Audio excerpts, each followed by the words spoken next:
اگلی بات فرمایا وَلْيَشْهَدْ عَذَابَهُمَا طَائِفَةٌ مِّنَ الْمُؤْمِنِينَ، اور ان کو جو سزا ملے اس پر موجود رہیں اہل ایمان کا ایک گروہ، بطور یعنی عبرت کے لیے وہ اسے دیکھیں، مشاہدہ کریں. یعنی یہ سزا کہیں جیل کے اندر نہیں دی جائے گی، برسر عام دی جائے گی تاکہ لوگ اس کا نظارہ بھی کریں اور عبرت پکڑیں. الزانی لا ينکح الا زانیۃ او مشرکۃ. اب یہ ایک ویسے تو آیت یہ سمجھنا مشکل ہے، لیکن جو ہم سورہ کہف میں جیسے ہم نے پڑھا کہ بعض چیزیں اللہ کی تکوین ہوتی ہیں، تو یہ گویا تکوینی طور پر معاملہ ہے، یہ حکم نہیں ہے. اس لیے کہ اگر کوئی توبہ کر لے تو اس کے بعد جو ہے وہ کوئی مرد کسی عورت سے نکاح کر سکتا ہے، اور بعض اوقات جو ہے نا نہیں بھی پتہ ہوتا تو اس طرح کے نکاح ہو جاتے ہیں. لیکن تکوینی طور پر یہ ہے کہ ان کی طبیعتیں ملتی نہیں ہیں. تو فرمایا کہ جو بدکار مرد ہے وہ نکاح نہیں کرتا مگر کسی بدکارہ کے ساتھ، او مشرکتن، یا کسی مشرکہ کے ساتھ. یعنی اس کی طبیعت کا میلان ایسا ہوتا ہے کہ پاک باز عورت اسے پسند نہیں آتی، وہ اسے شریف لگتی ہے اور اسے سمجھ آتی ہے کہ بھئی اس کے اندر جو ہے وہ کوئی جو ہے نا جو اس کی مطلوبہ خواہشات ہوتی ہیں ان کو پورا کرنے کی تربیت اس نے نہیں پائی ہے، اس کی سمجھ یوں ہوتی ہے. اور جو نیک آدمی ہوتا ہے اس کو جو بدکارہ ہوتی ہے وہ کسی طرح اس کی حرکتیں پسند نہیں آتی. تو یہ اصل میں مزاج نہیں ملتے کا مطلب سمجھنا یہ. والزانیہ، تو اسی طرح جو بدکارہ عورت ہے، لا ینکحھا، وہ اس سے نکاح نہیں کرتا، الا زانن، مگر کوئی بدکار مرد، او مشرک، یا کوئی مشرک مرد. وحرم ذلک علی المؤمنین، اور یہ اہل ایمان کے اوپر حرام کی گئی ہیں، یعنی تکوینی طور پر حرام کی گئی ہیں. والذین یرمون المحصنات ثم لم یاتوا باربعۃ شہداء. اب وہ اگلا مسئلہ آیا جو اس سے بھی زیادہ خطرناک ہے. فرمایا وہ لوگ کہ جو حفاظت کرنے، یعنی خاندانی عورتوں کے، عزت دار عورتوں کے اوپر کوئی عیب لگاتے ہیں. عیب لگانے کا مطلب ہے بدکاری کا الزام لگاتے ہیں کہ وہ کسی کے ساتھ ملوث ہو گئی ہے. ثم لم یاتوا باربعۃ شہداء، پھر اس پر اگر وہ 4 گواہ نہیں پیش کر سکتے، فجلدوہم 80 جلدۃ، تو ان کو 80 کوڑے مارو. یہ بہت اہم بات ہے جو اکثر لوگوں کو نہیں پتہ. وہ یہ ہے کہ اگر آپ نے کسی کو دیکھ بھی لیا ہے تو آپ خاموش رہو گے، آپ کسی کو نہیں بتاؤ گے. اور اگر آپ نے کسی کو بتایا تو پھر آپ کو 4 گواہ لانے پڑیں گے. اور اگر آپ 4 گواہ نہیں لا سکے، ان دونوں کو تو کچھ بھی نہیں ہوگا، آپ کی پیٹھ مبارک کے اوپر 80 کوڑے پڑیں گے. اب آپ کو سمجھ آئی کہ جب ہمارے صحافی دوست کہتے ہیں کہ اگر اسلام آ گیا تو کوڑے مارے جائیں گے، تو اصل میں جس طرح وہ چیزوں کو سکینڈلائز کرتے ہیں اور جس طرح وہ اس طرح کے جو ہے نا مرچ مسالہ لگا کے یہ خبریں، تو روز 8-10 کو تو پڑھیں گے. وَلَا تَقْبَلُوا لَهُمْ شَهَادَةً أَبَدًا، اور ان سے کبھی بھی گواہی وصول. اچھا وہ کیوں یہ ایسا کرتے ہیں؟ اس لیے کہ مارکیٹ میں ڈیمانڈ ہے، لوگوں کو یہ چیز پسند ہے. وہ جس محلے میں ہو تو وہ ہر طرف یہی چمگوئی ہو رہی ہوتی ہے. تو یہ تو ہمیشہ سے چکنی چپڑی بات ہے اور اس مرچ مسالے والی بات ہے. تو آج وہ بریکنگ نیوز بن جاتی ہے. لیکن اسلام یہ بالکل نہیں چاہتا کہ ان چیزوں کا یہ چیزیں پھیلیں. یہ پھیلیں تو کسی انجام سے 2-4 ہوں، یا تو پھیلانے والا لٹکے اسے مارا جائے، نہیں تو جنہوں نے جرم کیا ہے ان کو سزا ملے، تاکہ پھیلی ہے تو پھر عبرت بھی ہو، تاکہ لوگوں کو پھر سمجھ آئے کہ اس کا انجام کیا ہوتا ہے. نہیں تو ویسے آپ پھیلائیں گے تو یہ تو رستہ دکھانے کی بات ہے. جس مولوی صاحب کو نہیں بھی پتا کہ مولوی بچوں کے ساتھ یہ کرتے ہیں، تو ایک سکینڈل آتا ہے تو اسے پتہ لگ جاتا ہے کہ بھئی یہ کام بھی ہوتا ہے، چلیں فلانی جگہ ہوتا ہے. تو کبھی کبھی اس کو بھی مطلب ایک چیز اس کو نہیں معلوم تھی، وہ رستہ کھل گیا، اسے پتہ لگ گیا. میں نے صرف مثال دی ہے، باقی تو جو کہانیاں جو نکلتی ہیں جیسے تو وہ سارا اسی طرح ہوتا ہے. محرمات بھی پھر نہیں بچتی. فَجْلِدُوهُمْ 80 جَلْدَةً وَلَا تَقْبَلُوا لَهُمْ شَهَادَةً أَبَدًا، اور ان سے کبھی بھی گواہی نہ لو. یعنی وہ گواہی کا جو ہے نا وہ اب قابل نہیں رہے، ان سے گواہی نہیں لو. وَأُولَٰئِكَ هُمُ الْفَاسِقُونَ، یہ نافرمان لوگ ہیں، فاسق لوگ ہیں. إِلَّا الَّذِينَ تَابُوا مِن بَعْدِ ذَلِكَ، سوائے ان کے کہ یعنی وہ فسق سے نکل جائیں گے، جو اس کے بعد توبہ کر لے. یہ نہیں کہ پھر 80 کوڑے نہیں مارے جائیں گے، وہ تو سزا تو نافذ ہوگی ہی ہوگی. وَأَصْلَحُوا، اور سنور جائیں. فَإِنَّ اللَّهَ غَفُورٌ رَحِيمٌ، بے شک اللہ تعالیٰ بخشنے والا مہربان ہے. اب ایک تیسری صورت ہے، وہ صورت یہ ہے کہ وَالَّذِينَ يَرْمُونَ أَزْوَاجَهُمْ وَلَمْ يَكُنْ لَهُمْ شُهَدَاء. یعنی پہلی صورت کیا ہوئی کہ گواہ آپ کے پاس 4 تھے تو وہ 2 جو مرد ہے یا عورت ہے ان کو 100 کوڑا پڑے گا. آپ کے پاس گواہ نہیں تھے، 80 آپ کو پڑیں گے. اب یہ تیسری صورت یہ آ گئی کہ میاں بیوی کا مسئلہ ہے، خاوند اپنی عورت کے اوپر الزام لگا دیتا ہے، ازواجہم ولم یکن لہم شہداء، اور اس کے پاس گواہ نہ ہوں، الا انفسہم، سوائے ان کے اپنے، فشہادۃ احدہم، تو ان میں سے ہر ایک کی گواہی ہوگی، اربعۃ شہادات باللہ، کہ وہ 4 دفعہ اللہ کی قسم کھائے گا کہ انہ لمن الصادقین، کہ وہ سچوں میں سے ہے۔ اب یہ وجہ سمجھ لیجئے کہ یہ اس کو علیحدہ کیوں بیان کیا گیا۔ آپ نے پرایا کوئی آدمی دیکھا یا دیکھی تو اس سے آپ کا کیا لینا دینا، آپ تو اپنے گھر آ گئے، لیکن آپ نے اگر گھر میں دیکھا تو یہاں تو آپ کا روز جو ہے نا، جو اب گھر کی زندگی ہے اس سے کیسے اوائڈ کریں گے، اور اس کے ساتھ آپ کا جو ہے نا معاملہ چلے گا کیسے؟ اگر غیرت کی کوئی رمق ہے تو پھر نہیں چل سکتا۔ تو اب اگر بات آپ نے کرنی ہے، یہاں پہ بھی پابندی لگ گئے کہ نہیں کر سکتے تو زندگی اجیرن ہو جائے گی، لہذا یہاں پہ لیے ایک اسپیشل جو ہے علیحدہ حکم دیا گیا کہ پھر 4 دفعہ عدالت میں کھڑے ہو کے قسم اٹھانی ہوگی کہ میں سچا ہوں، اللہ کی قسم میں سچا ہوں۔ والخامسۃ، اور 5ویں دفعہ کہنا ہوگا، ان لعنت اللہ علیہ ان کان من الکاذبین، کہ میرے اوپر اللہ کی لعنت ہو اگر میں جھوٹوں میں سے ہوں۔ یہ 5 قسمیں ہیں، سمجھ، پہلے 4 دفعہ کہیں گے کہ اللہ کی قسم، وہ کہے گا کہ میں سچا ہوں، 5ویں دفعہ کہے گا کہ اگر وہ جھوٹا ہے تو میرے اوپر اللہ کی لعنت ہو۔ اب اس کا نتیجہ یہ ہے کہ کیس اس کے اوپر ثابت ہو جائے گا اگر وہ چپ رہے گی تو، لیکن اس کو بھی اللہ نے چھوٹ دی۔ وَيَدْرَعُ عَنْهَا الْعَذَابَ، وہ اپنے اوپر سے عذاب کو ہٹا سکے گی، ان تشہد، اگر وہ گواہی دے، 4 شہادات باللہ، کہ 4 دفعہ اللہ کو گواہ بنا کر گواہی دے، انہ لمن الکاذبین، کہ یہ شخص جو مجھ پہ الزام لگا رہا ہے اس میں یہ جھوٹا ہے۔ والخامسۃ، اور 5ویں مرتبہ وہ کہے گی، ان غضب اللہ علیہا، کہ اس پر اللہ کا غضب ہو، ان کان من الصادقین، اگر وہ سچوں میں سے ہو۔ اب ایک نے الزام لگایا، قسمیں کھا کے لگایا، دوسرے نے قسمیں کھا کے اس الزام کی تردید کر دی۔ اب سزا ان میں سے کسی کو نہیں ملے گی، لیکن یہ میاں بیوی نہیں رہ سکتے، ان میں سے ایک لازماً لعنتی ہے، تو ایک جو اسی کو کہتے ہیں لعان، اب قاضی ان کے درمیان جدائی کرا دے گا، اب یہ ساتھ نہیں رہیں گے، علیحدہ ہو جائیں گے، سیپریشن ہو جائے گی۔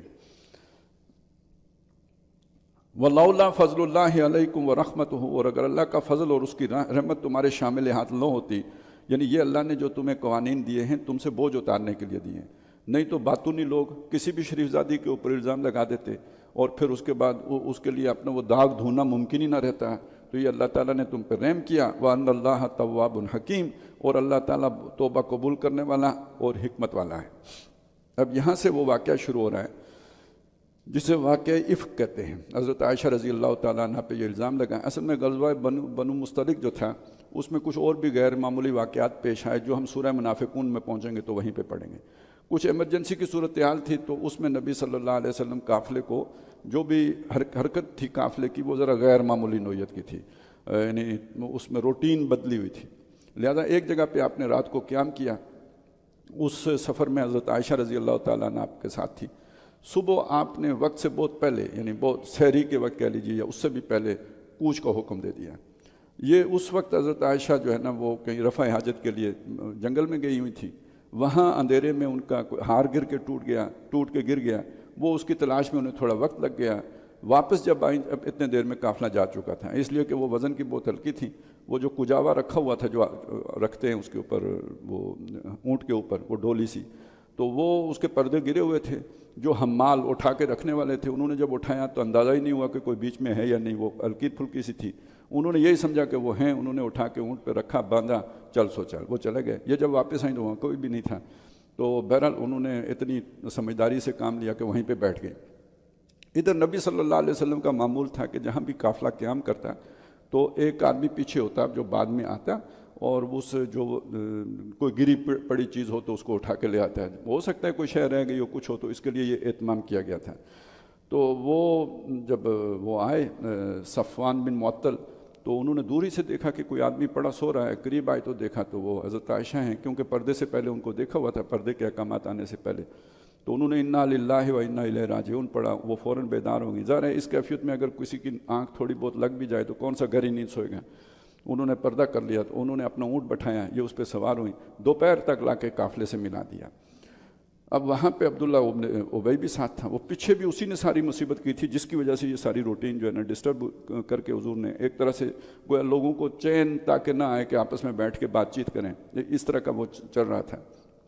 تو اس نے پھر اس پہ ایک بہتان اٹھا دیا کہ تمہارے نبی کی بیوی جو ہے وہ جو بچ کے نہیں آئی ہیں، جو بھی اس طرح کی باتیں ہوتی ہیں وہ شروع کر دی۔ اچھا یہ باتیں ہوتی ایسی ہیں کہ شریف سے شریف آدمی بھی یار ایسی بات سنی ہے تو بس وہ ادھر سے ادھر چلنا شروع ہو گئی، ہر طرف پھیل گئی۔ حضرت عائشہ کو 1 مہینے تک تو پتہ ہی نہیں چلا، اس کے بعد جب انہیں پتہ چلا بس وہ بیٹھی روتی ہی رہتی ہیں، یہ تو بہت بڑی ان کے لیے اذیت کی بات تھی، خود نبی صلی اللہ علیہ وسلم کے لیے بہت اذیت کی بات تھی، کیونکہ یہ تو گھر تو اپنا جو ہے یعنی سب سے بڑی عزت تو بیوی ہوتی ہے، اور اس پہ اس طرح کا داغ لگ جائے تو آدمی کی کیا رہ جاتی ہے باقی۔ تو یہ حملہ تو در حقیقت نبی صلی اللہ علیہ وسلم کی ذات پہ تھا، اور وہ بہت یعنی طاق کے نشانہ لیا گیا تھا۔ اب اس کے حوالے سے یہ سارے آگے آیات آ رہی ہیں ان کی، حضرت عائشہ رضی اللہ تعالیٰ عنہ کی بریت کی، یعنی کہ وہ اس میں یہ بالکل جھوٹ ہے اور افک ہے۔ ان الذین جاؤوا بالافک، جو لوگ یہ طوفان اٹھا کے لائے، جھوٹ کا طوفان اٹھا کے لائے، عصبۃ منکم، یہ تم ہی کا ایک گروہ ہے، یہ باہر سے نہیں ہے، یہ اندر ہی سے ہیں۔ لا تحسبوہ شرا لکم، اس کو اپنے لیے برا نہ سمجھو، بل ہوا خیر لکم، بلکہ یہ تمہارے لیے اچھا ہے۔ یہ کیا اچھا ہے؟ یعنی ایک تو یہ اچھائی ہوئی کہ اس کے نتیجے میں آپ کو یہ اللہ نے احکامات دے دیے، دوسری یہ اچھائی ہوئی کہ اپنے اندر کا گند سامنے آ گیا، جو چھپے ہوئے تھے کور میں تھے، یہ موقع انہیں ملا تو اچھل کے باہر آ گئے، آپ کو پتہ لگ گیا کہ کون کون ہیں اس طرح کے لوگ، جس پہ پر دو چہرے والوں تھے۔ بعض سادہ لوگ بھی تھے، ان کا تو علیحدہ سے پتہ ہے کہ بھئی ان کی کیا مسئلہ ہوا، وہ ان کے ذکر بھی آ جائے گا، لیکن اکثر وہ تھے کہ جو منافقین نے اس مسئلے کو زیادہ پھیلایا تھا اور خوب جو ہے نا جسے کہتے ہیں تیلی لگائی تھی۔ لِكُلِّ امْرِئٍ مِّنْهُمْ مَا اكْتَسَبَ مِنَ الْإِثْمِ، ہر ایک کے لیے جس نے بھی یہ کام کیا ہے، ہر ایک شخص کے لیے ان میں سے جو گناہ اس نے کمایا ہے اس کا حصہ ہے، اس کی سزا ہے اس کے لیے۔ وَالَّذِي تَوَلَّى كِبْرَهُ، اور جس نے اس کا سب سے بڑا حصہ اٹھایا، یعنی جس نے یہ بہتان اٹھایا، جس نے یہ تخلیق کیا، یہ لہو عذاب عظیم، اس کے لیے تو عظیم عذاب ہے۔ لولا اذ سمعتموہ، ایسا کیوں نہیں ہوا ہے مسلمانوں جب تم نے یہ بات سنی، ظن المؤمنون والمؤمنات بانفسہم خیرا، تو ایمان والے مردوں اور ایمان والی عورتوں نے اپنے بارے میں بھلائی خیال کی ہوتی، یہ تم سب ایک ہو، انما المؤمنون اخوۃ، تو تم نے اپنے مومن بہن کے بارے میں اور ان کے بارے میں ایسا برا گمان کیوں کیا؟ وہ حضرت ایوب انصاری رضی اللہ تعالیٰ عنہ کا واقعہ آتا ہے کہ وہ گھر آئے تو ان کی بیوی نے ان کو بتایا کہ بھئی ایسی بات سنیے، تو انہوں نے کہا لوگ جھوٹ کہتے ہیں، تو اس نے کہا کہ آپ کس بنیاد پہ کہتے ہیں لوگ جھوٹ کہتے ہیں؟ تو انہوں نے کہا تم یہ کام کر سکتی ہو؟ اس نے کہا توبہ توبہ، میں یہ کام نہیں کر سکتی۔ تو اگر تم نہیں کر سکتی تو ابو بکر کی بیٹی اور محمد رسول اللہ کی بیوی کر سکتی ہے؟ تو انہوں نے اس طرح انہیں جو بات کر دی، جو اصل بات کہنے کی یہ کہ سب کو اس طرح کرنی چاہیے تھی، جو اس میں ملوث ہوئے انہیں سمجھایا جا رہا ہے۔ وَقَالُوا هَذَا إِفْكٌ مُّبِينٌ، اور انہوں نے کہا ہوتا کہ یہ تو کھلا جھوٹ ہے۔ لولا جاؤ علیہ بأربعۃ شہداء، وہ اس پر 4 گواہ لے کے کیوں نہیں آئے؟ کیونکہ یہ 4 گواہوں والی بات سورہ نساء میں بھی آ چکی تھی۔ فَإِذْ لَمْ يَأْتُوا بِالشُّهَدَاءِ، تو جب وہ 4 گواہ نہیں لائے، فَأُولَٰئِكَ عِندَ اللَّهِ هُمُ الْكَاذِبُونَ، تو اللہ کے نظر میں وہی جھوٹے ہیں، اللہ کی شریعت میں تو جھوٹے ہیں ہی، ویسے بھی جھوٹے ہیں، جب افک کہہ دیا اللہ نے تو وہ جھوٹے ہیں، لیکن دنیا میں چونکہ معاملات قانون کی بنیاد پر چلتے ہیں لہذا وہ بات بھی کہہ دی کہ قانونی طور پر بھی جھوٹے ہیں۔ وَلَوْلَا فَضْلُ اللَّهِ عَلَيْكُمْ وَرَحْمَتُهُ فِي الدُّنْيَا وَالْآخِرَةِ، اگر تم پر نہ ہوتی اللہ کی رحمت اور اس کا فضل تو تم اور دنیا اور آخرت میں لَمَسَّكُمْ فِي مَا أَفَضْتُمْ، جس کام میں تم لگ گئے تھے اس کے نتیجے میں تمہیں آپ پکڑتا، فِيهِ عَذَابٌ عَظِيمٌ، اس کام کے نتیجے میں تمہیں درد سخت عذاب آپ پکڑتا۔ یہ بہت گناہ کی بات تھی جو تم نے کام کیا۔ اِذْ تَلَقَّوْنَهُ بِأَلْسِنَتِكُمْ، جب اس سے لینے لگے تم اپنی زبانوں پر، اِذ کان سے سنا، جب آگے بیان کر دیا۔ وَتَقُولُونَ بِأَفْوَاهِكُمْ مَا لَيْسَ لَكُمْ بِهِ عِلْمٌ، اور تم اپنے منہ سے وہ بات نکال رہے تھے جس کے لیے تمہیں کوئی خبر نہیں تھی، تمہارے پاس کوئی اس کے لیے علم نہیں تھا۔ وَتَحْسَبُونَهُ هَيِّنًا، اور تم یہ سمجھتے تھے یہ کوئی ہلکی سی بات ہے، اس کو تم نے بھاری بات سمجھا ہی نہیں، زیادہ گناہ اسے میں محسوس ہی نہیں کیا اسے۔ وَهُوَ عِندَ اللَّهِ عَظِيمٌ، اور یہ اللہ کی نظر میں بہت بڑا بہتان تھا، اس لیے کہ یہ تو پوری تحریک کا اخلاقی دیوالیہ نکال دینے والی بات تھی۔ یہ تحریک کھڑی کس بنیاد پر ہے؟ اخلاق پر کھڑی ہے، اور جب سب سے بڑا لیڈر اس کے ساتھ اگر یہ ایسی بات جو ہے نا وہ عام ہو جائیں تو پھر اخلاق کدھر رہا؟ جس بیس پہ کھڑی ہے وہ بیس گرا دینے والی بات تھی. وَلَوْلَا إِذْ سَمِعْتُمُوهُ، اور ایسا کیوں نہیں ہوا جب تم نے یہ سنا، قُلْتُمْ مَا يَكُونُ لَنَا نَتَكَلَّمَ بِهَذَا، تو تم نے کہا ہوتا کہ ہمارے لیے یہ جائز نہیں ہے کہ اس پر ہم منہ کھولیں. سبحانک، اللہ تو پاک ہے، ھذا بہتان عظیم، یہ تو بہت بڑا بہتان ہے. یعظکم اللہ ان تعودوا لمثلہ ابدا ان کنتم مؤمنین، اللہ تعالیٰ تمہیں سمجھاتا ہے کہ خبردار ایسا کبھی دوبارہ کرو اگر تم میں ایمان ہے. وَيُبَيِّنُ اللَّهُ لَكُمُ الْآيَاتِ، اور اللہ تمہارے لیے اپنی آیتیں کھول کھول کے بیان کرتا ہے. وَاللَّهُ عَلِيمٌ حکیم، اور اللہ تعالیٰ سب جانتا ہے اور حکمت والا ہے. ان الذین یحبون ان تشیع الفاحشۃ فی الذین آمنوا، بے شک وہ لوگ جو چاہتے ہیں کہ ایمان والوں کے اندر فحاشی رواج پائے. جی، یہ جو سکینڈل عام ہوتے ہیں یہ بھی فحاشی پھیلانے کا ذریعہ بنتے ہیں، دوسروں کو بھی اس طرف ترغیب دلا رہے ہوتے ہیں. یعنی آج کل جیسے ہوتا ہے نا کہ بھئی محرمات کے ساتھ ہی جو جس طرح کے معاملات خبروں میں آ رہے ہوتے ہیں، تو یہ جب خبریں چھپتی ہیں تو یہ تو کوئی سوچ بھی نہیں سکتا کہ بھئی ایسا بھی ہوگا، بہن بھائی آپس میں ملوث ہوں گے یا خدا نہ خواستہ باپ بیٹی ملوث ہوں گے. لیکن جب یہ خبریں لگتی ہیں تو ایک نہ ایک بات کا پتہ لگ جاتا ہے، اور کسی کمزور لمحے میں پھر وہ کسی سے بھی وہ حرکت، یعنی وہ ایک منکر سے نکل کے معروف کے درجے میں آنا شروع ہو جاتی ہے.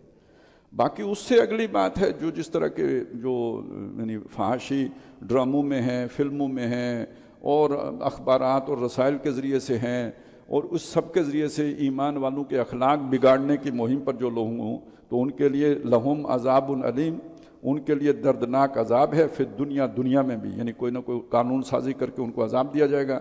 والآخرہ، اور آخرت میں تو اللہ انہیں دے گا ہی دے گا.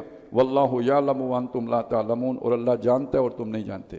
اب آپ سوچئے کہ جن لوگوں کو اپنے جرائم کا پتہ ہے، جو کہتے ہیں اگر شریعت نافذ ہو گئی تو ہمیں کوڑے پڑیں گے، تو وہ اعلان کیا کر رہے ہیں کہ ہم اللہ سے نہیں ڈرتے کیونکہ آخرت میں تو عذاب ادھر کون بچائے گا. چلیں دنیا میں تو شریعت نہیں نافذ ہوئی اور آپ کی پیٹھ مبارک محفوظ رہی، لیکن آخرت میں اس پیٹھ کو کون بچائے گا؟ اس کا مطلب آپ کو یقین ہے کہ آخرت انہی نہیں ہے. پھر دوسرا مطلب یہی ہے، یا یہ ہے کہ اللہ تعالیٰ نے یہ احکامات جو دیے ہیں ان پر کوئی اللہ آپ مکلف ہی نہیں ہیں، آپ چہیتے ہیں لاڈلے، اللہ آپ سے نہیں پوچھے گا. یا یہ ہے کہ آپ کا کوئی بہت بڑا ادھر سفارشی موجود ہے جو آپ کو اللہ سے بچا لے گا. وہ جیسے دنیا میں فائلوں کو ٹائر لگ جاتے ہیں تو وہاں بھی آپ کی فائل موو کر جائے گی آگے. وَلَوْلَا فَضْلُ اللَّهِ عَلَيْكُمْ وَرَحْمَتُهُ، اور اگر اللہ کا فضل اور اس کی رحمت تمہارے شامل ہاتھ نہ ہوتی تو پھر تم اس عذاب میں پڑ جاتے. وہ یہ مہربانی ہے اللہ کی تم پر. وَأَنَّ اللَّهَ رَؤُوفٌ الرَّحِيمٌ، اور اللہ بہت نرمی کرنے والا مہربان ہے. یا ایھا الذین آمنوا، اے وہ لوگوں جو ایمان لائے ہو، لا تتبعوا خطوات الشیطان، شیطان کے نقش پا کی پیروی نہ کرو، یہ شیطانی کام ہے. وَمَن يَتَّبِعْ خُطُوَاتِ الشَّيْطَانِ، جو شیطان کے نقش پا پہ چلے گا، فَإِنَّهُ يَأْمُرُ بِالْفَحْشَاءِ وَالْمُنکَرِ، تو وہ تو اسے بے حیائی اور جو گناہ ہے اسی کا حکم کرے گا، سکھائے گا وہ کام کرنا، ادھر راغب کرے گا. وَلَوْلَا فَضْلُ اللَّهِ عَلَيْكُمْ وَرَحْمَتُهُ، اور اگر اللہ کا فضل اور اس کی رحمت تمہارے شامل حال نہ ہوتی، مَا زَكَىٰ مِنْكُمْ مِنْ أَحَدٍ أَبَدًا، تم میں سے کوئی ایک بھی کبھی بھی اس کا تزکیہ نہ ہوتا، پاک نہ ہوتا، اسی طرح کی گندی باتوں میں لگا رہتا ہے جیسے آج ہمارے معاشرے میں لگے ہوئے ہیں لوگ، یہی دھندے ہیں. وَلَٰكِنَّ اللَّهَ يُزَكِّي مَن يَشَاءُ، لیکن اللہ تعالیٰ صاف کر دیتا ہے، سنوار دیتا ہے جس کو چاہتا ہے. واللہ سمیع علیم، اور اللہ سننے والا جاننے والا ہے.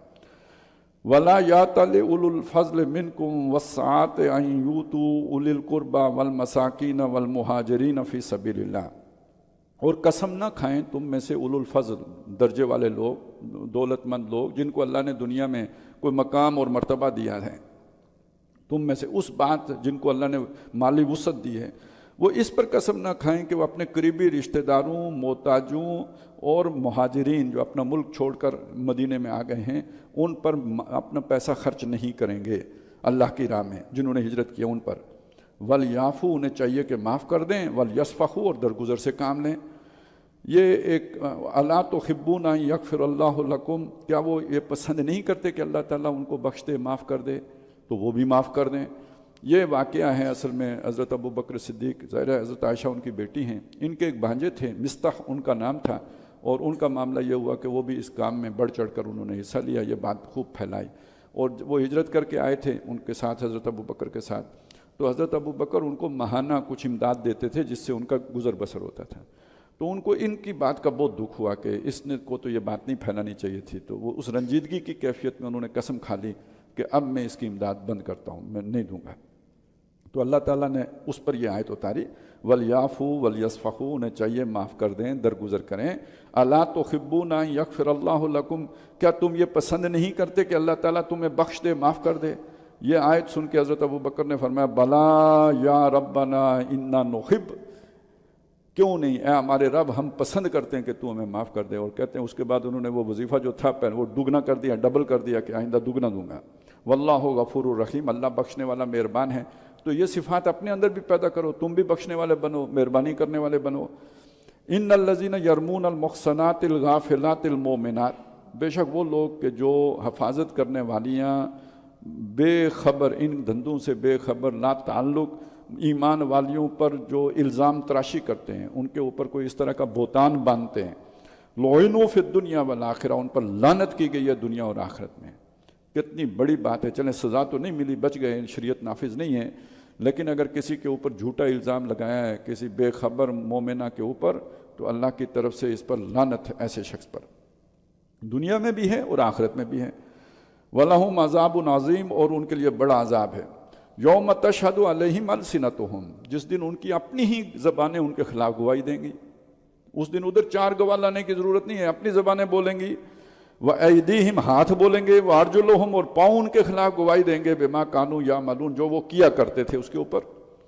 يَوْمَئِذٍ يُوَفِّيهِمُ اللَّهُ دِينَهُمُ الْحَقَّ, اس دن اللہ تعالیٰ ان کی جو بھی سزا ہوگی پوری پوری ان کو دے دے گا. دین جو بھی ان کا جو ہے نا سزا بنتی ہوگی, بدلہ پورا پورا دے دے گا, وہ انصاف کے ساتھ. وَيَعْلَمُونَ أَنَّ اللَّهَ هُوَ الْحَقُّ الْمُبِينُ, اور انہیں لگ پتہ جائے گا کہ اللہ ہی ہے حق کو واضح کر دینے والا, کھول دینے والا. الخبیثات للخبیثین والخبیثون للخبیثات, ویسے عام طور پہ ہم اس کا ترجمہ جو اسی جو سیاق و سباق میں یہی کرتے ہیں کہ گندی عورتیں ہیں گندے مردوں کے لیے, اور گندے مرد ہیں گندی عورتوں کے لیے. لیکن یہ کہ عبدالحق محدث دہلوی نے جو, یا یہ جو اپنا محمود الحسن نے جو ترجمہ کیا ہوا ہے رحمۃ اللہ علیہ, کہ گندیاں ہیں گندوں کے واسطے اور گندے ہیں واسطے گندیوں کے, اس ترجمے میں وسعت ہے اس ترجمے کے مقابلے میں. اس میں ظاہر ہے گندی عورتیں اور گندے مرد بھی آ گئے, اس کی گنجائش بھی ہے, اور اس سے آگے گندی باتیں بھی آ گئی ہیں. یہ جو لوگ گندی باتیں پھیلاتے ہیں یہ وہی ہیں جو خود گندے ہیں. گندا آدمی ہی گندی بات پھیلائے گا, ورنہ اچھے آدمی کے لیے گندی بات زبان پہ لانا ہی مشکل ہو جائے گا.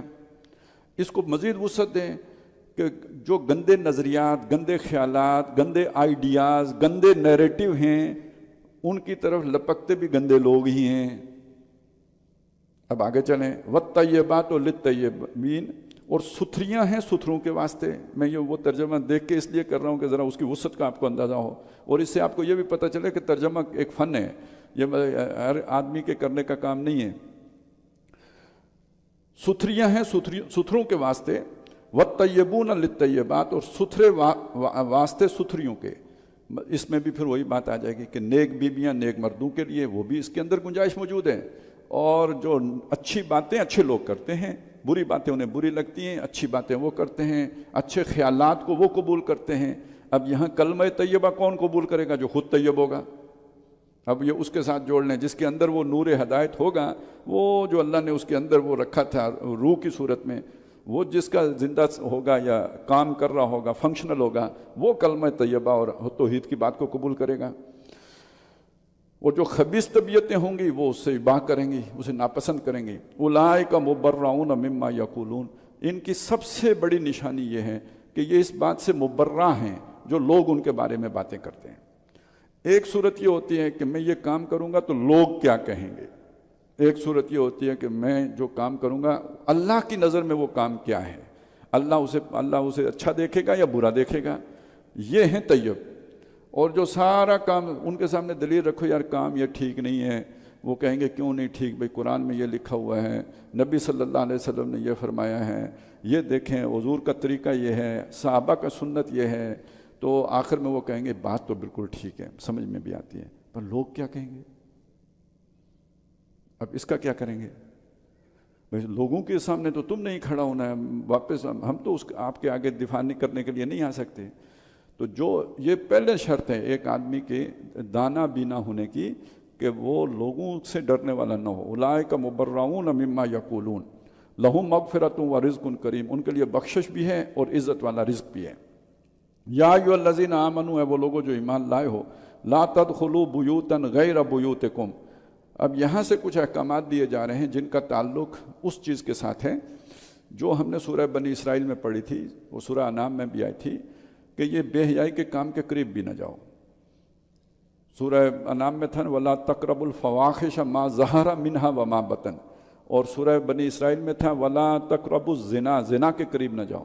اب قریب نہ جانے کے لیے کیا کچھ کرنا پڑے گا؟ دور دور رہنا ہے تو قریب نہیں آنا ہے تو کیا کرنا پڑے گا؟ یہ اب باتیں یہ وہ آ رہی ہیں. فرمایا یا ایھا الذین آمنوا، اے وہ لوگوں جو ایمان لائے ہو، لا تدخلوا بیوتا، مت داخل ہو ان گھروں میں غیر بیوتکم، جو تمہارے اپنے گھروں کے سوا ہیں.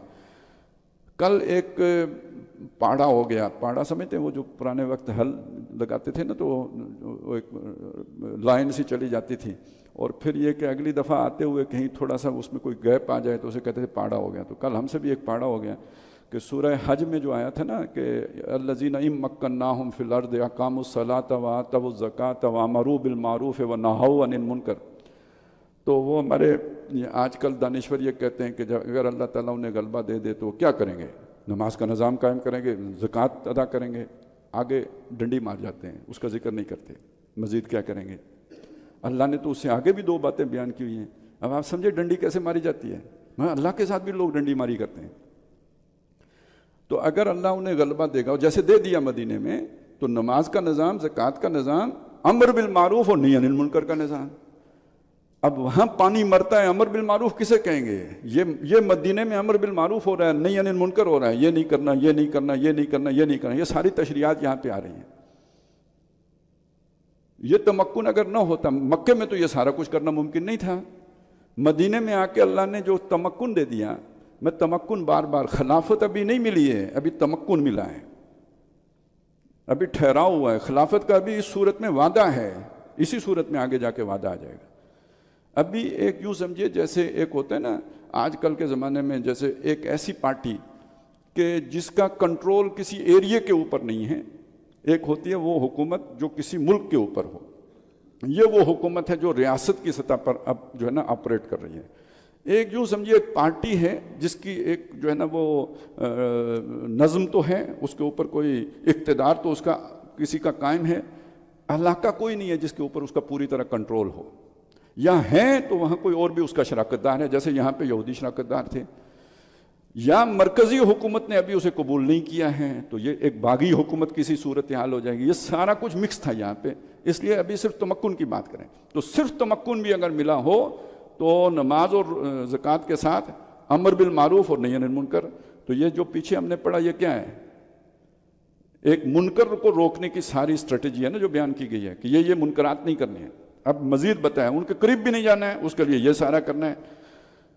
اب یہاں آ کے یہ لوگ یہ پھر ڈنڈی مارتے ہیں کہ نبی صلی اللہ علیہ وسلم اپنے دور کے لیے مرکز ملت ہے. منکرین سنت نے تو یہ کھول کے بات کہہ دی نا کہ وہ ان کا عمل اس زمانے کے لیے تھا، ہمارے زمانے کے لیے کوئی نیا مرکز ملت ہوگا، پتہ نہیں وہ کون ہوگا، کدھر سے آئے گا، کس دھرتی سے پیدا ہوگا، کس مٹی کا بنا ہوگا. یہ اصل میں ایک طرح سے رسالت کا انکار ہی کرنے والی بات ہے. اور کچھ لوگ پھر ایک اور کام کرتے ہیں، یہ حکم اس دور کے لیے تھا، اس دور کے لیے نہیں. یہ پردے کے احکامات اس دور کے لیے تھے، آج کے دور کے لیے نہیں. یہ وہاں کا رواج تھا. اور بھائی کہاں رواج تھا؟ ان کو سکھایا جا رہا ہے، اندر اتارا جا رہا ہے، یہ نہیں کرنا، یہ نہیں کرنا، یہ نہیں کرنا. رواج تو ان کے بھی الٹے تھے سارے، ان الٹے رواجوں کو سیدھا کیا گیا ہے. تو اب دیکھیے کیا کیا گیا. اے وہ لوگوں جو ایمان لائے ہو، مت داخل ہو کسی گھر میں غیر بیوتکم، جو تمہارے اپنے گھر کے سوا ہو، حتیٰ تستانسوا، جب تک کہ بول چال نہ کر لو، باہر سے کوئی کھنگار لو، کسی کو پتہ لگے گھر والوں کے کوئی آیا ہے باہر. آج کل جس کے لیے ہم ناک کرتے ہیں، وَتُسَلِّمُوا عَلَىٰ أَهْلِهَا، اور گھر والوں کے اوپر سلام کر لو.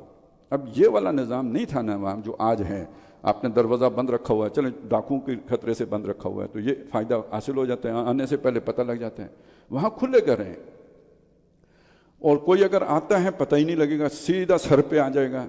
اب وہاں پہ میاں بیوی ہیں یا کوئی ہے، وہ کس حالت میں ہے، تو ایک خام خواہ کی جو ہے نا بے پردگی ہوگی، تو اس لیے پہلے باہر سے کوئی کھنگار کے اطلاع کرو تاکہ کسی کو پتہ لگ جائے، وہ اپنی جو ہے نا وہ جو بھی یعنی اسے اندازہ ہو، پھر تیاری کر لے آپ کو ریسیو کرنے کی۔ ذالکم خیر لکم، یہ تمہارے لیے بہتر ہے، لعلکم تذکرون، تاکہ تم سمجھو۔ فَإِن لَمْ تَجِدُوا فِيهَا أَحَدًا، آپ نے بلایا اور آپ نے وہاں کسی کو نہیں پایا، یعنی کسی نے مڑ کے جواب ہی نہیں دیا، فَلَا تَدْخُلُوهَا، مت داخل ہونا وہاں، حَتَّى يُؤْذَنَ لَكُمْ، جب تک کہ آپ کو اجازت نہ دی جائے۔ وَإِن قِيلَ لَكُمْ، اور ایک اور صورت ہے، یعنی ایک تو یہ کوئی بولا ہی نہیں آگے سے تو چلے جاؤ واپس، 3 دفعہ دستک دو واپس، اور اگر کوئی بولا ہے اور اس نے مڑ کے کیا کہا، ارجعوا، چلے جاؤ واپس، میں نہیں مل سکتا، فرجعوا، چلے جاؤ، اس پہ ناراض ہونے کی بات نہیں ہے۔ آپ وقت لے کے تو نہیں آئے تھے، ٹائم لے کے آتے تو آپ کا حق تھا، ٹائم لیے بغیر آئے ہیں تو اب دوسرے کی مرضی ہے کہ آپ کو جو ہے انٹرٹین کرتا ہے یا نہیں کرتا، واپس چلے جاؤ۔ ہوا ازکا لکم، یہی تمہارے لیے بہتر ہے۔ واللہ بما تعملون علیم، اور جو کچھ تم کرتے ہو اللہ اس سے واقف ہے۔ لیس علیکم جناح ان تدخلوا بیوتا غیر مسکونۃ، دیکھیں کتنی تفصیلی ہدایات ہیں، اس میں تم پر کوئی گناہ نہیں ہے کہ تم کسی ایسے گھر میں داخل ہو جو جس میں کوئی مکین نہ ہو، جسے آج ہم مکان کہتے ہیں۔ ایک گھر ہوتا ہے، ایک مکان ہوتا ہے، دو چیزیں، ہوم اور ہاؤس کا جو فرق ہے۔ وہ کسی کا شعر ہے نا کہ میرے مولا مجھے اتنا تو معتبر کر دے، میں جس مکان میں رہتا ہوں اس کو گھر کر دے۔ تو یہ مکان اور گھر کا فرق ہے۔ تو جو مکان ہے اس میں اگر آپ نے داخل ہونا ہے تو کوئی حرج نہیں، داخل ہو جاؤ۔ فیہا متاع لکم، جہاں تمہارا کوئی گودام ہے، دکان ہے، کوئی سامان وہاں پہ پڑا ہے۔ واللہ یعلم ما تبدون وما تکتمون، اللہ جانتا ہے جو کچھ تم ظاہر کرتے ہو، جو کچھ تم چھپاتے ہو۔ کل للمؤمنین، اب یہ دیکھیے مزید امر بالمعروف مزید آ رہا ہے۔ کل فرما دیجئے للمؤمنین، ان لوگوں کو جو ایمان لائے ہیں، یغضوا من ابصارہم، اپنی نگاہیں نیچی رکھیں۔ اب یہ نگاہیں نیچی رکھنے کا یہ مطلب نہیں کہ ہر وقت پاؤں میں دیکھ کے چلیں، دوسروں کو ٹکرے مارتے پھریں، مطلب یہ ہے کہ جب آپ کی نگاہ کسی غیر محرم پہ پڑے تو اس وقت نیچی کر لیں۔ وہ جیسے آپ کہیں پہاڑی علاقے میں جا رہے ہوں، آپ نے ہیڈ لائٹس فل رکھی ہوئی ہیں، ضرورت ہے آپ کی، موڑوں کا پتہ ہی نہیں لگے گا، لیکن آگے سے گاڑی آ رہی ہو تو شرافت کا تقاضا یہ ہے کہ فوراً انہیں ڈم کر لیں، بس اتنی ساری بات ہے، آنکھیں ڈم کر لیں، بس نیچے جھکا لیں۔ وَيَحْفَظُوا فُرُوجَهُمْ، اور اپنی شرمگاہوں کی حفاظت کریں، ذَلِكَ أَزْكَىٰ لَهُمْ، یہ ان کے لیے زیادہ بہتر ہے۔ إِنَّ اللَّهَ خَبِيرٌ بِمَا يَصْنَعُونَ، بے شک جو کچھ وہ کرتے ہیں اللہ تعالیٰ اس سے باخبر ہے۔ وَقُلْ لِلْمُؤْمِنَاتِ، اور ایمان والی عورتوں سے بھی کہیے، يَغْضُضْنَ مِنْ أَبْصَارِهِنَّ، کہ وہ اپنی نگاہیں جھکا کے رکھیں، وَيَحْفَظْنَ فُرُوجَهُنَّ، اور اپنی شرمگاہوں کی حفاظت کریں، وَلَا يُبْدِينَ زِينَتَهُنَّ إِلَّا مَا ظَهَرَ مِنْهَا، اور اپنی زینت کسی کو نہ دکھائیں سوائے جو از خود ظاہر ہو۔ اب یہاں سے وہ اختلافی مسئلہ شروع ہو جاتا ہے۔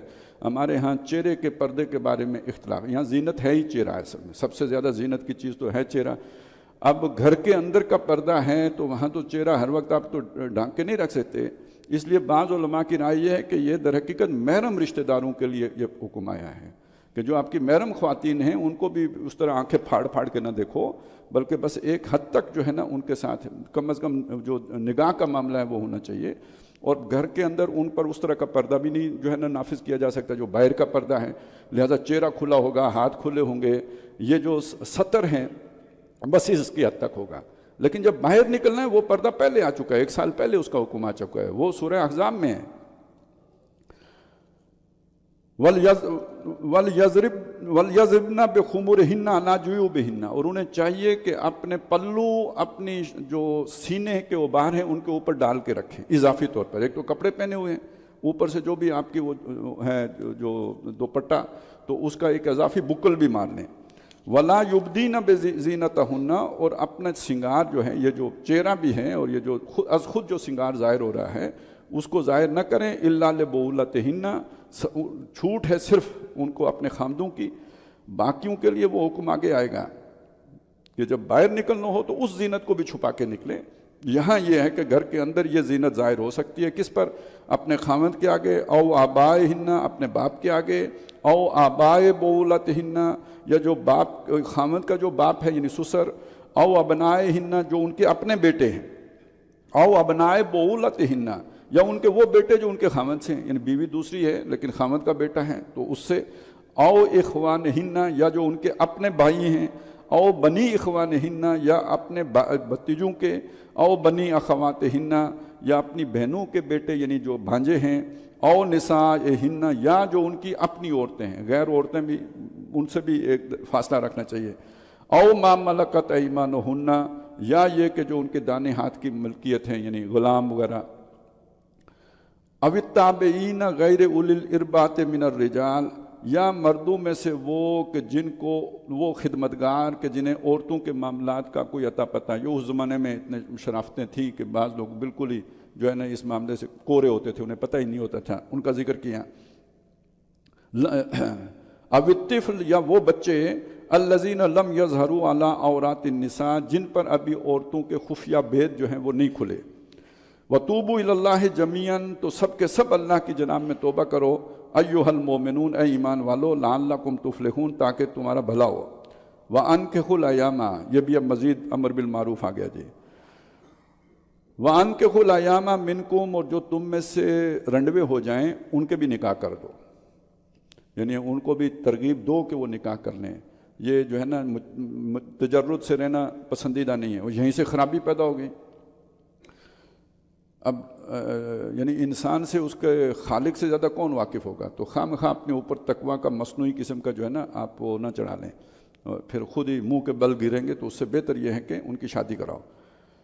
وَالصَّالِحِينَ مِنْ عِبَادِكُمْ اور جو تمہارے نیک غلام ہیں ان کی بھی شادیاں کرا دو، وَإِمَائِكُمْ اور جو لونڈیاں ہیں ان کی بھی شادی کرا دو، إِن يَكُونُوا فُقَرَاءَ اگر تم فقیر ہو، یعنی یہ کہ تمہارے پاس شادی بظاہر یہ لگتا ہے کہ وہ کھائیں پئیں گے کہاں سے، یغنہم اللہ اگر وہ ایسے ہوں گے تو اللہ تعالیٰ انہیں غنی کر دے گا، من فضل ہی اپنے فضل سے، ہر کوئی اپنا رزق کہتے ہیں جی خود لے کے آتا ہے، اور بعضوں کا جب ضرب پڑتی ہے تو یہ نہیں پتہ ہوتا نا، یہ تو ہماری میتھ میں ہوتا ہے نا 2 ضرب 2 4، تو وہاں ایک صورت یہ بھی ہوتی ہے 1 اکیلا تو 2 11، محاورہ یوں بھی تو ہے نا جی، نہ تو ایک کو ایک ہی ایک 11۔ وَأَنكِحُوا الْأَيَامَ وَالصَّالِحِينَ مِنْ عِبَادِكُمْ وَإِمَائِكُمْ إِن يَكُونُوا فُقَرَاءَ يُغْنِهِمُ اللَّهُ مِنْ فَضْلِهِ وَاللَّهُ وَاسِعٌ عَلِيمٌ اللہ بہت وسعت والا علم والا ہے۔ وَلْيَسْتَعْفِفِ الَّذِينَ لَا يَجِدُونَ نِكَاحًا اور وہ لوگ کہ جو نکاح کی بالکل مقدرت نہیں رکھتے، ان کے بس میں ہی نہیں ہے، کچھ ہی نہیں ہے، کوئی رہنے کی جگہ بھی نہیں ہے، تو انہیں چاہیے کہ وہ اپنے آپ کو تھام کر رکھیں، روک کر رکھیں۔ بعض لوگوں نے اس پہ جو ہے نا وہ یہ بات کہی ہے کہ روزے رکھیں، لیکن یہ مہینے شہینے کے روزوں کا کام نہیں ہے، یہ کافی لمبے چوڑے روزے رکھنے پڑیں گے۔ حتیٰ یغنیہم اللہ من فضلہ یہاں تک کہ اللہ تعالیٰ انہیں اپنے فضل سے نواز دے۔ والذین یبتغون الکتاب مما ملکت ایمانکم فکاتبوہم ان علمتم فیہم خیرا۔ یہ جو غلامی کا وہاں پہ مسئلہ ہے تو ایک بات سمجھ لیجئے، ہم آج کسی اور سیناریو میں بیٹھے ہوئے اس منظر کے اوپر جو ہے نا فتویٰ لگا رہے ہوتے ہیں، اس زمانے میں یہ ماڈرن سٹیٹ کا کوئی تصور نہیں ہے، بے شک اسلامی حکومت بھی تھی تو یہ والا تصور نہیں تھا اس زمانے میں، جو نظم قائم تھا وہ کسی تھانے کی بنیاد پر نہیں تھا، کچہری کی بنیاد پر نہیں تھا، نہ کوئی پٹواری تھا، یہ کچھ بھی نہیں تھا، یہ جو نظم تھا یہ قبیلے کے بل پر قائم تھا۔ کسی قبیلے کا کوئی فرد کسی جرم کا ارتکاب کرے گا، اس کو پکڑنا، اس کو پیش کرنا، اس پر اس کو سزا ایگزیکیوٹ کرنا اس کے قبیلے کا کام ہے۔ یعنی جو آج پولیس کا شعبہ ہے، عدالت کا، یہ سارا شعبہ قبیلے کے پاس ہے، وہ قبیلے کے ڈسپلن میں ہے۔ اب اس سوسائٹی کے اندر ایک فرد وہ آ گیا جو کسی ڈسپلن میں نہیں ہے، تو اس کو کس ڈسپلن میں لے کے آئیں گے؟ تو ایک صورت یہ ہوتی تھی کہ وہ کسی کا حلیف بن جاتا تھا، مطلب کسی قبیلے کا حلیف ہو گیا تو وہ اس کے ڈسپلن کے اندر آ گیا، لیکن اگر وہ غلام ہے تو کسی کے گھر میں رہے گا، وہ اس ڈسپلن کے اندر ہے۔ اب ایسے غلام یا لونڈی کوئی بھی ایک صورت ہوتی تھی اس کی آزاد کرنے کی، وہ مکاتبت کہتے تھے اسے، یعنی وہ لکھ کے دیتا تھا کہ میں اتنے پیسے آپ کو دوں گا مزدوری کر کے، محنت کر کے، تو پھر اس کے بدلے میں آپ مجھے آزاد کر دیں گے۔ تو اس کو کہا کہ اگر کوئی یہ بات چاہے تو یہ اچھا، یہ پرانا چلا آ رہا نظام تھا، یہ کوئی اسلام نے نہیں دیا ہے، یہ اس معاشرے میں موجود تھا، اسلام اصلاح کر رہا ہے، اس کی خرابیاں دور کر رہا ہے، اور یہ چاہ رہے ہیں کہ آہستہ آہستہ گریجولی یہ ختم ہو جائے، یہ مرج ہو جائیں، یہ بھی سارے آزاد ہو جائیں۔ لہٰذا اگر کوئی کتابت کی بات کرتا ہے تو اسے اس کے ساتھ کتابت کر لو، فَقَاتِبُوهُمْ ان علمتم فیہم خیرا، لیکن تمہیں دیکھنا ہوگا ان میں خیر ہے، اس لیے کہ آزاد ہو کے وہ جو ہے نا کوئی خرابیاں نہ پیدا کرنا شروع کر دیں۔ اگر ان کی طبیعت کے اندر کوئی جو ہے نا فساد کا ایلیمنٹ ہے پھر آزاد نہیں کرنا، اپنے ڈسپلن میں رکھنا ہے، لیکن اگر بھلے لوگ معلوم ہوں تو ان کو آزاد کرو۔ وَآتُوهُم مِّن مَّالِ اللَّهِ الَّذِي آتَاكُمْ، وہ تو تمہیں کچھ دیں گے ہی دیں گے، تم بھی کچھ معاف کر دو، تم بھی ان کو، باقی مسلمانوں سے بھی کہا کہ ان کو دے کے تاکہ وہ جلدی سے آزادی پروانہ حاصل کر لیں آزادی کا۔ ایک اور مسئلہ تھا، اور یہ بھی کہتے ہیں عبداللہ ابن ابی سے متعلق ہے کہ وہاں وہ جو ہے نا وہ کچھ اسپیشل سروسز بھی پرووائڈ کرتا تھا، قومی خدمات وہ بھی انجام دیتا تھا وہاں پہ۔ وَلَا تُكْرِهُوا فَتَيَاتِكُمْ عَلَى الْبِغَاءِ، اور اپنی جو تمہاری جو ہیں لونڈیاں ان کو تم بدکاری پر استعمال نہ کرو، ان اردنا تحسناً، اگر وہ رہنا چاہتی ہوں حفاظت سے، لِتَبْتَغُوا عَرْضَ الْحَيَاةِ الدُّنْيَا، تاکہ اس کے بدلے میں تم دنیا کا کوئی مال و دولت سمیٹ لو۔ اس کا یہ مطلب نہیں کہ وہ آمادہ ہوں تو پھر ٹھیک ہے، یعنی یہاں پہ تو اس کی کراہت کو مزید بیان کیا جا رہا ہے کہ مجبور کر کے تم یہ کام کرو گے تو کتنی غلط بات ہے، ویسے بھی نہیں ہونا چاہیے۔ وَمَن يُكْرِهُنَّ، اور جن کو مجبور کیا جائے گا، فَإِنَّ اللَّهَ مِن بَعْدِ إِكْرَاهِهِنَّ غَفُورٌ رَحِيمٌ، ان کے لیے ان کا رب بعد ان کی مجبوری کے بخشنے والا مہربان ہے۔ وَلَقَدْ أَنزَلْنَا إِلَيْكُمْ آيَاتٍ مُبَيِّنَاتٍ، اور ہم نے آپ کی طرف آیات اتاری ہیں کھلی واضح، وَمَثَلًا مِّنَ واضح کرنے والی، معاملے کو کھول دینے والی ہیں، وَمَثَلًا مِّنَ الَّذِينَ خَلَوْا مِن قَبْلِكُمْ، اور جو تم سے پہلے لوگ گزرے ہیں ان کی مثالیں بھی بیان کی ہیں، ان کا انجام بھی بیان کیا، جب انہوں نے کوئی غلط کام کیے، گندے کام کیے تو پھر کس انجام سے دو چار ہوئیں۔ وَمَوْعِظَةً لِّلْمُتَّقِينَ، اور اس کے اندر نصیحت ہے ان لوگوں کے لیے کہ جو ڈرنے والے ہیں، خوف کرنے والے ہیں۔ بارک اللہ لی ولکم فی القرآن العظیم ونفعنی وإیاکم برسولہ الکریم۔ اما بعد فاعوذ باللہ من الشیطان الرجیم، بسم اللہ الرحمن الرحیم۔ اللہ نور السماوات والارض، مثل نورہ کمشکاۃ فیہا مصباح، المصباح فی زجاجہ، الزجاجۃ کأنہا کوکب دری یوقد من شجرۃ مبارکۃ زیتونۃ لا شرقیۃ ولا غربیہ، یکاد زیتها یضیء ولو لم تمسسہ نار، نور علی نور، یہد اللہ لنورہ من یشاء، ویضرب اللہ الامثال للناس، واللہ بکل شیء علیم۔ صدق اللہ العظیم۔ رب اشرح لی صدری ویسر لی امری واحلل عقدۃ من لسانی یفقہوا قولی، آمین یا رب العالمین۔ سورہ نور کی آیت نمبر 35، وہ جو شروع میں آیا تھا کہ اللہ تعالیٰ نے اس میں کچھ آیات وہ اتاری ہیں کہ جو فرض کی گئی ہیں، اور کچھ وہ ہیں کہ جو آیات بینات ہیں، تو یہ آیات بینہ کی ایک بہت واضح نشانی ہے۔ اس میں اصل میں بعض لوگوں کو مغالطہ ہوا کہ شاید اللہ تعالیٰ کی ذات زیر بحث ہے، اللہ کی ذات زیر بحث نہیں ہے۔ بندہ مومن کے دل میں اللہ کا جو ایمان کی کیفیت ہوتی ہے، یا جو اس کے یوں سمجھے جو اجزائے ترکیبی ہیں، جس طرح وہ وجود میں آتا ہے، تو اس کا ذکر کیا گیا ہے اس آیت میں۔ پہلی بات یہ بیان کی کہ اللہ نور السماوات والارض، اللہ آسمانوں اور زمین کا نور ہے، یعنی اس کو اگر آپ یہ سمجھیں کہ جیسے سورج کی مدد سے ہم چیزیں دیکھتے ہیں، تو حقیقت کی دنیا سے اگر آپ آشنائی حاصل کرنا چاہتے ہیں تو دل میں نور بصیرت کا ہونا بہت ضروری ہے۔ علامہ اقبال نے ایک بات کہی ہے کہ گما آباد ہستی میں یقیں مرد مسلماں کا، بیاباں کی شب تاریک میں قندیل راہبانی۔ تو ایمان ہوگا تو آپ کا نقطہ نظر کچھ اور ہو جائے گا، چیزوں کے بارے میں سمجھنے کا انداز اور ہو جائے گا، ایمان کے بغیر دیکھیں گے تو اور ہوگا۔ جس میں سے ایک سب سے بڑی بات یہ ہے کہ کافر کی یہ پہچان کے آفاق میں گم ہے، مومن کی یہ پہچان کے گم اس میں ہیں آفاق۔ اسی فرق کی وجہ سے اتنی اللہ کی نشانیاں دیکھنے کے باوجود سائنٹسٹ ایمان نہیں لاتے، جبکہ بندہ مومن کے لیے ایک پتے کے اندر بھی وہ بھی اللہ کی صنائی اور اللہ کی معرفت کا ایک بہت بڑا کارخانہ بن کے اس کے سامنے آ جاتے ہیں۔ یہ فرق ہے، یہ ہے اللہ نور۔ مثل نورہ کمشکاۃ فیہا مصباح، مثال اس کے نور کی، یعنی اس کے نور کی مثال بندہ مومن کے سینے میں یا بندہ مومن کے دل میں اس طرح ہے کہ مشکات، جیسے ایک ہو تاک، فیہا مصباح، جس میں رکھا ہو چراغ۔ پرانے وقتوں میں یہ بلب وغیرہ تو نہیں ہوتے تھے، دیوار میں تاک بنا ہوتا تھا جس کے اندر کوئی چراغ رکھ دیتے تھے۔ المصباح فی زجاجہ، اور وہ چراغ رکھا ہوا ہو ایک شیشے کے اندر، جیسے لالٹین کا تصور ہے، یا جو اس طرح یعنی اندر کوئی ایلیمنٹ جل رہا ہے اور باہر اس کو منعکس کرنے کے لیے ایک شیشہ ہے۔